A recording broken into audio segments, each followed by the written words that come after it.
चित मच्छंदर गोरखाया में आप सबका स्वागत है। जय हिंद, जय भारत। हमारे देश के वीर जवान, सेना के सर्वोपरि अफसर बिपिन रावत और उनके साथ और 12 अधिकारियों ने हमें गवाया है। कैसे गवाया, क्यों गवाया, उसमें नहीं जाएंगे, मगर उसको सैल्यूट करेंगे दिल से। उनके प्रति अपनी कृतज्ञता व्यक्त करेंगे, उसको पूरे दिल से श्रद्धांजलि देंगे। थोड़ी समय मौन होके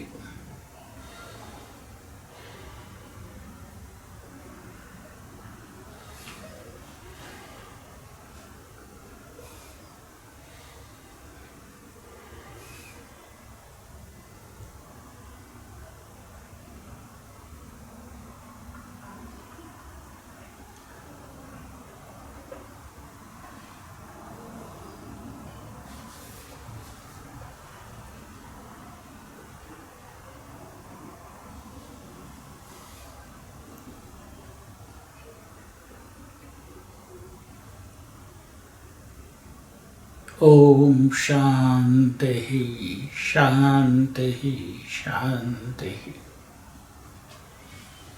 एक घटना जो घटी, हेलीकॉप्टर तमिलनाडु के कुन्नूर के आसपास की पहाड़ियों में क्रैश हो गया और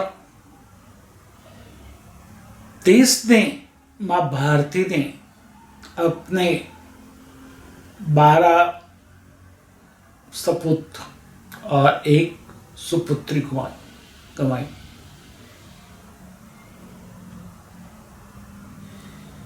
जो जन्म लेते हैं उसका मृत्यु निश्चित है, मगर कई लोग भी मृत्यु को भी एक पर्व बना के जाते हैं, उत्सव बना लेते हैं।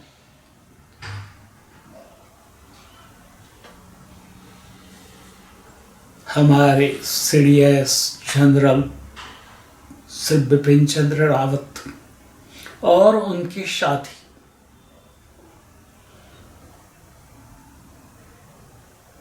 हमें छोड़ के चले गए। कई बातें चल रही हैं कि ये किसी का षड्यंत्र है, मगर षड्यंत्र से भी ऊपर देखे तो भगवान ने आपको सांस दी, पहली सांस से अंतिम सांस तक कैसे जीना है और अंतिम सांस कैसे कहाँ लेनी है वो तय कर दिया है।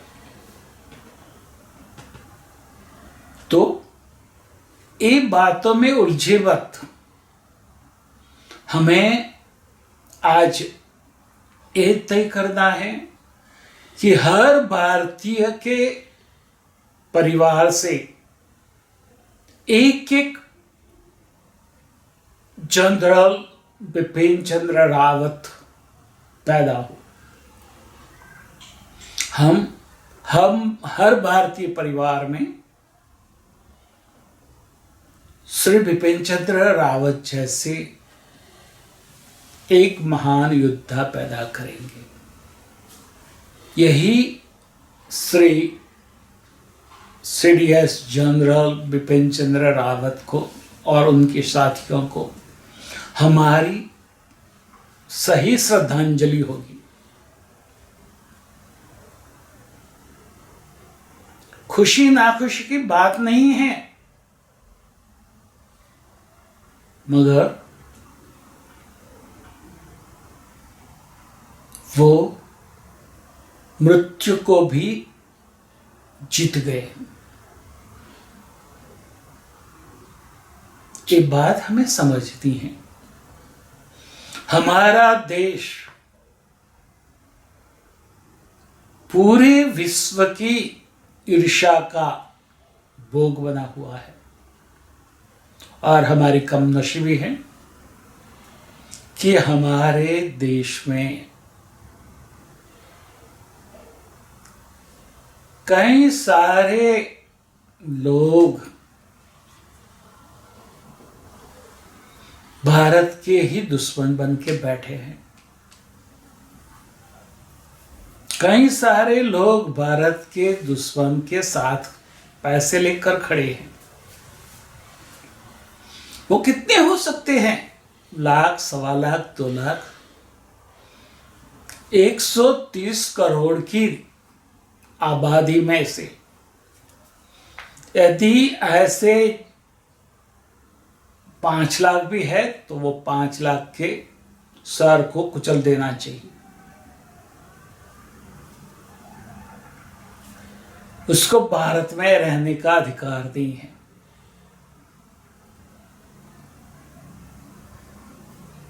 वो कोई भी हो,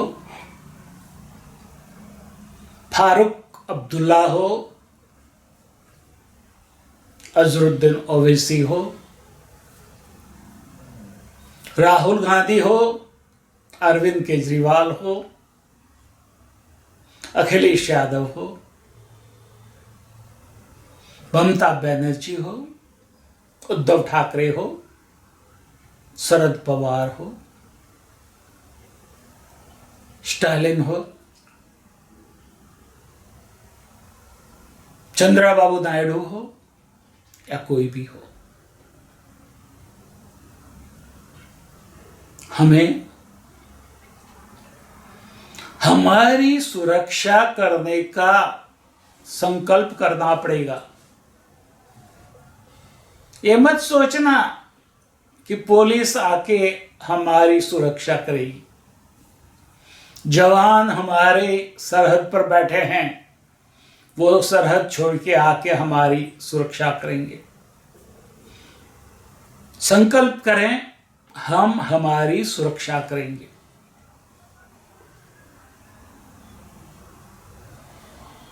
सुरक्षा का करने का अधिकार जिसके पास है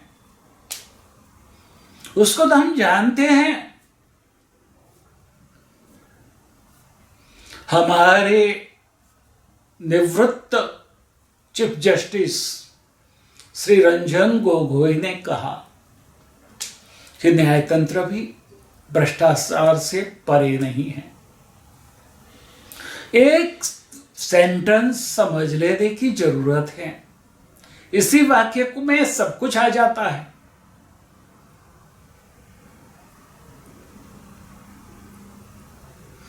हमें हमारा अतीत बहुत ही उज्जवल था और वो अतीत हमने कैसे गंवाया, वो अतीत से हम नहीं सीखेंगे तो हमारे जैसे कमनसीब और कोई नहीं है। अतीत से सीखना है और हमें आज पूरे विश्व के देशों की ईर्ष्या से परे होकर अपना अस्तित्व विश्व में प्रस्थापित करना है। कब कर पाएंगे? जब हम अपने आप को सुरक्षित रख पाएंगे।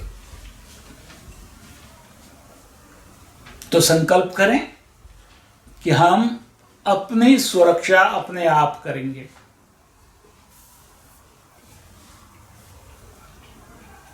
ये सुरक्षा करने के लिए जो भी कुछ करना पड़े करेंगे। न्यायतंत्र भ्रष्ट है। होम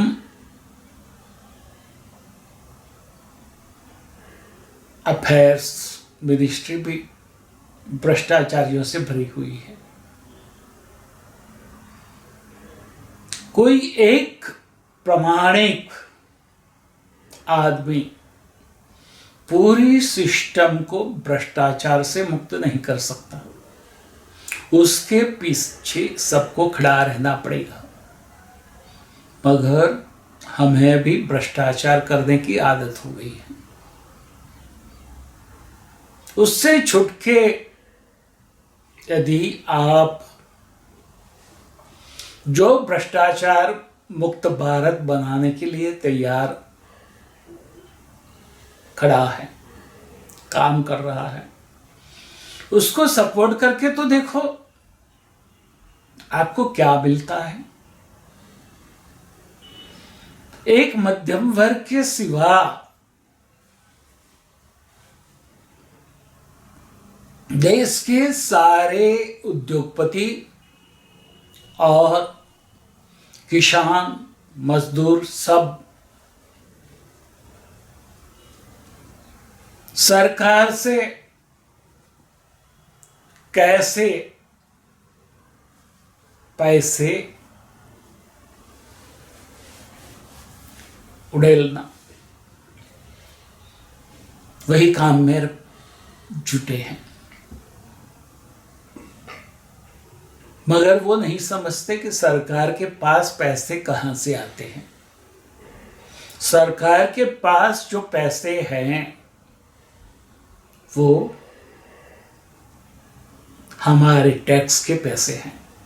कई लोग कहेंगे हम इनकम टैक्स नहीं भरते, मगर आपको मालूम नहीं है कि जो इनकम टैक्स भरते हैं उनसे भी ज्यादा टैक्स आप लोग भर रहे हैं। सुबह में जो ब्रश आप यूज करते हैं वहां से लेकर शाम को सोते समय आप मल शुद्धि के लिए जो दवाई लेते हो, पूरे दिन में आप जो जो चीजें यूज करते हो उसके ऊपर आप मिनिमम 18%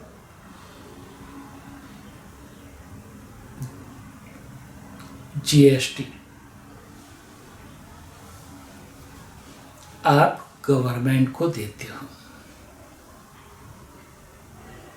और गवर्नमेंट से आप पैसे लोगे तो गवर्नमेंट पैसे इकट्ठा करने के लिए आपके ऊपर और टैक्स डालेगा। एक बात भी समझ लो,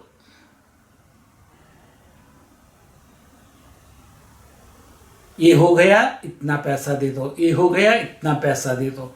मुझे तो ये किसानों नेताओं पर तरस आ रही है, जैसे एक हल्के भिखारी की तरह सरकार के सामने भिख मांग रहे। उनको भिख मांगते देख मुझे तथास्तु कहने का मन हो जाता है। सतत भिख मांगते रहो। कब तक भिख मांगोगे? धर्म को चुके हो।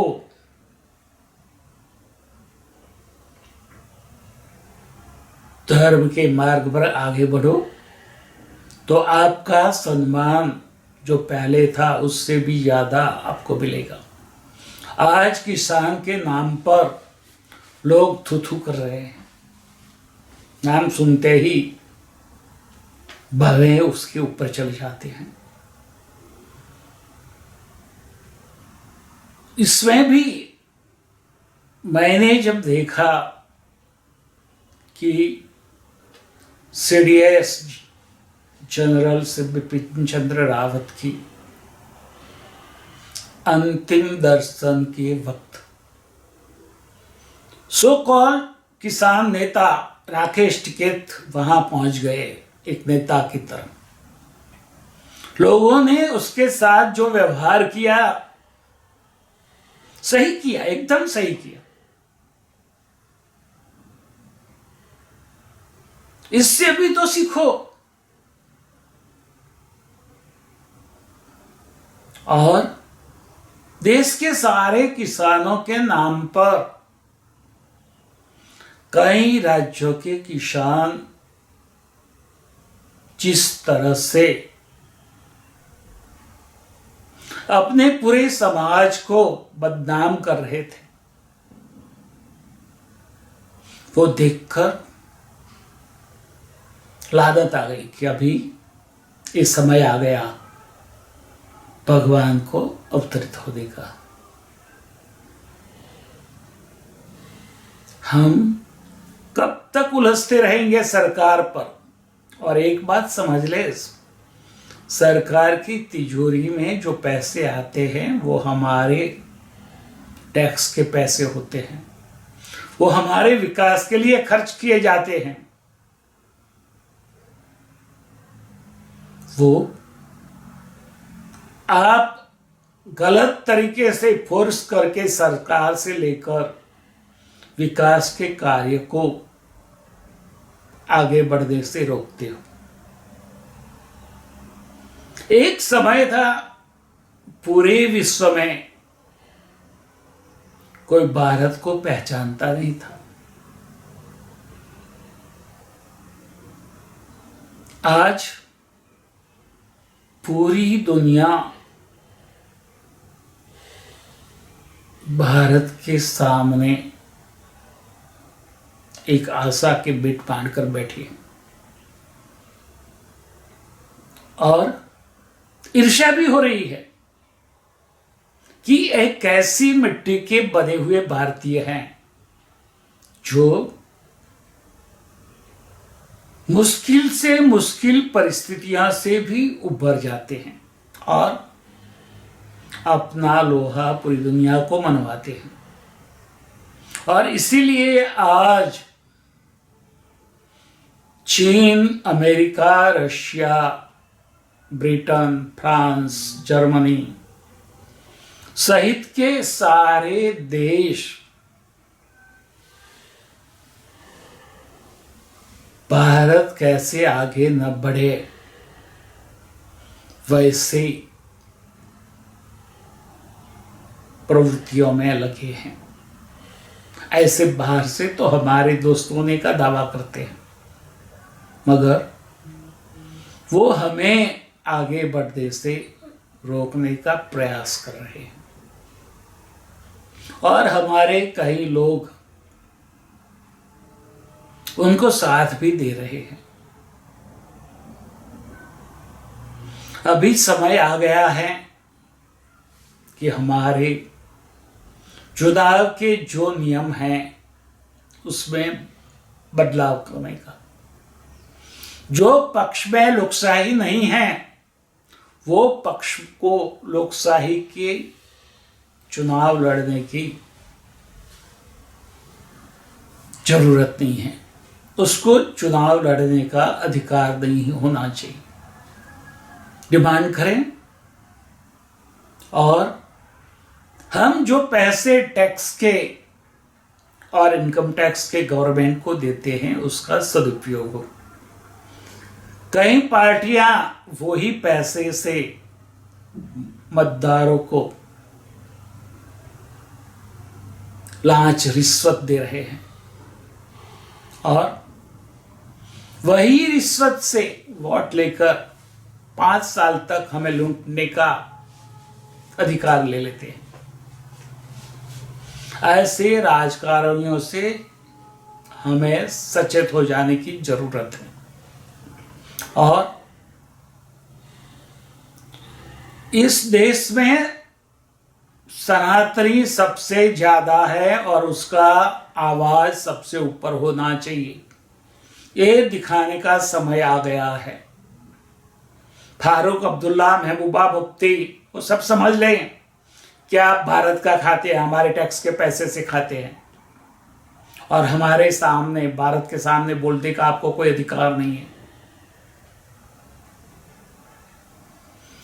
कहीं और भी हैं, वो भी समझ लें और सबसे पहले मैं इस गवर्नमेंट को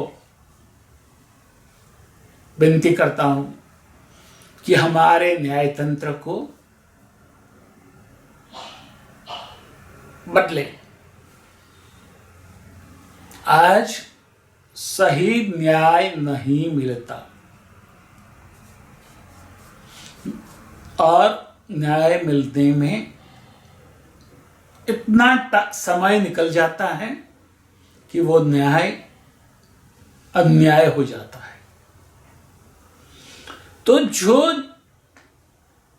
अदालतों में बैठे लोग हैं जज के पद पर, वो समझ लें कि आपकी तनख्वाह हमारी जेब से भरी हुई टैक्स से आती है। न्याय का हमारा अधिकार है। सही न्याय करो,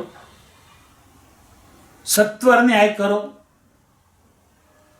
झड़पी न्याय करो, वरना घर जाने के लिए तैयार रहो। तथास्तु।